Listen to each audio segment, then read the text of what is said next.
Bismillahirrahmanirrahim. Assalamualaikum warahmatullahi wabarakatuh. Salam sejahtera buat kita semua. Saya Nur Betty, peserta pelatihan kepemimpinan administrator Angkatan 3 tahun 2022 dari Kementerian Pariwisata dan Ekonomi Kreatif. Pandemi COVID-19 telah menghantam industri pariwisata dan ekonomi kreatif di Indonesia. Sejak Februari 2020, jumlah wisatawan mancanegara yang masuk ke Indonesia mengalami penurunan yang sangat drastis, dan puncaknya terjadi pada April 2020 dengan jumlah wisatawan hanya sebanyak 158.000. Jika ditotal, sepanjang tahun 2020, jumlah wisatawan mancanegara yang masuk ke Indonesia hanya sekitar 4,52 juta orang. Bisa dibilang angka tersebut angka sangat yang memperhatikan karena dari total tersebut hanya sekitar 25% dari jumlah wisatawan yang masuk ke Indonesia pada tahun 2019. Hal ini berdampak pada pendapatan negara di sektor pariwisata, adanya pembatasan sosial berskala besar, dan ditutupnya akses keluar masuk Indonesia menyebabkan penurunan pendapatan negara di sektor pariwisata.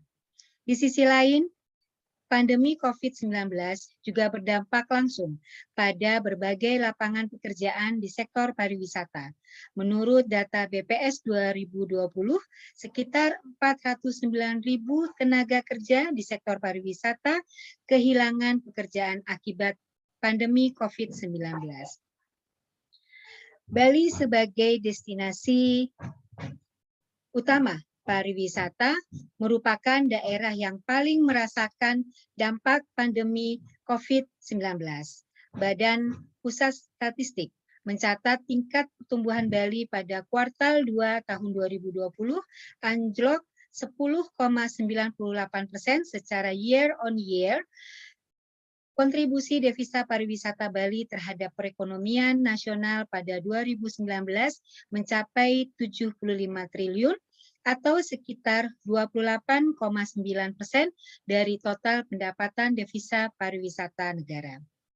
Dinas Pariwisata Bali mencatat kerugian ekonomi akibat pandemi COVID-19 sepanjang Maret sampai Juli 2020 mencapai 48,5 triliun atau sekitar 8,7 triliun per bulan.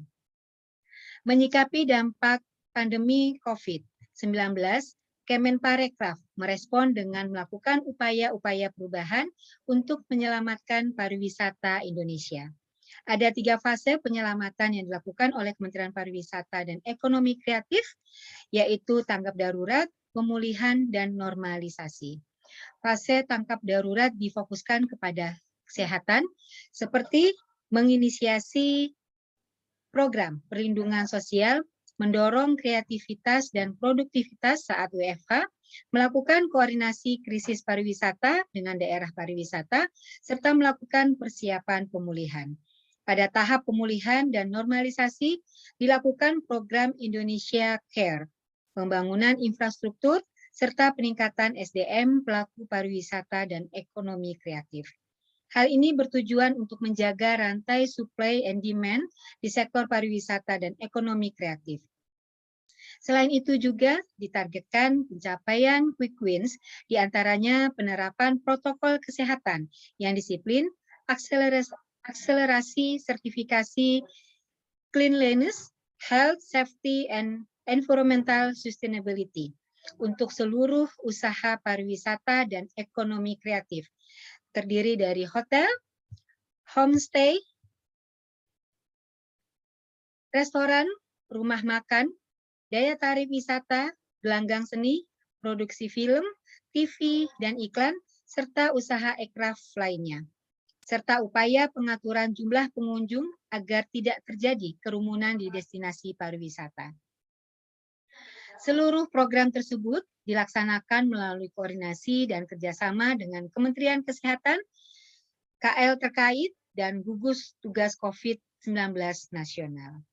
Khusus untuk Provinsi Bali, sebagai daerah paling terdampak, Kementerian Pariwisata dan Ekonomi Kreatif menginisiasi diselenggarakannya kegiatan implementasi protokol CHSE melalui program We Love Bali.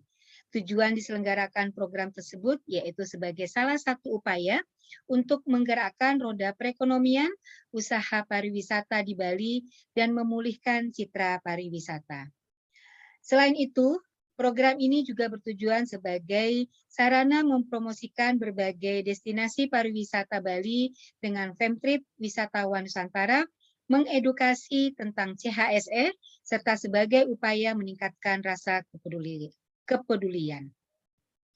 Agar program-program tersebut dapat berjalan dengan baik, Kementerian Pariwisata dan Ekonomi Kreatif melakukan perubahan dalam internal organisasi sebagai respon terhadap pandemi. Sejalan dengan kebijakan nasional penanganan pandemi COVID-19 juga berdampak pada perubahan cara bekerja, mempertimbangkan keselamatan dan kesehatan sebagai hal utama. Kementerian Pariwisata dan Ekonomi Kreatif sebagai instansi lainnya menerapkan cara bekerja dari rumah atau lebih dikenal dengan istilah work from home selain cara bekerja biasa yang dilakukan dari kantor atau work from office. Selama penerapan work from home atau bekerja dari rumah, pendataan kehadiran pegawai menjadi salah satu kendala yang ditemui oleh instansi. Oleh karena itu, dibutuhkan sebuah sistem presensi yang dapat digunakan baik dari rumah maupun dari kantor untuk mempermudah proses pengajuan presensi dan pendataan kehadiran pegawai. Sistem ini juga dibutuhkan untuk memberikan transparansi kerja pegawai agar pegawai dapat tetap produktif meskipun harus bekerja dari rumah. Untuk memonitor pegawai telah diterapkan penerapan presensi digital secara online sekaligus pemantauan kinerja bagi seluruh pegawai. Seluruh pegawai harus melakukan presensi online bagi yang sedang WFO maupun WFH serta melaporkan hasil pekerjaan atau tugas yang dikerjakan setiap hari untuk memastikan semua pegawai dapat bekerja dengan optimal dan mendapatkan penghargaan sesuai dengan kinerjanya yang tepat dan terukur. Mengantisipasi dan menangani penularan COVID-19 sedini mungkin, instansi setiap hari membuat laporan data kondisi pegawai selama pandemi untuk mengetahui jumlah pegawai yang terpapar COVID-19 dan secara berkala dilakukan tes antigen atau PCR dengan berkoordinasi Biro Umum dan Satgas COVID. Demikian yang dapat kami sampaikan, tugas yang kami sampaikan. Wassalamualaikum warahmatullahi wabarakatuh. Terima kasih.